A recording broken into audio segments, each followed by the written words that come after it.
பச்சை குழந்தை.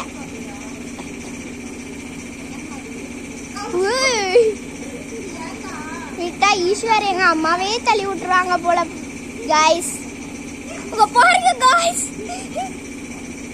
இது பக்கத்து வீட்டில் ஒரு குட்டி தம்பி இருக்கான். அவன் நல்ல சுட்டி பையன், எங்க ஈஸ்வர் மாதிரியே. பாருங்க காய்ஸ்.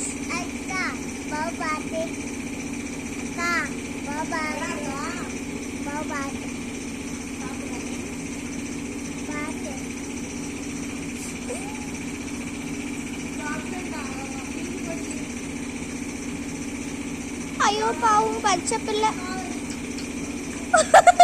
இது போயிடுச்சு.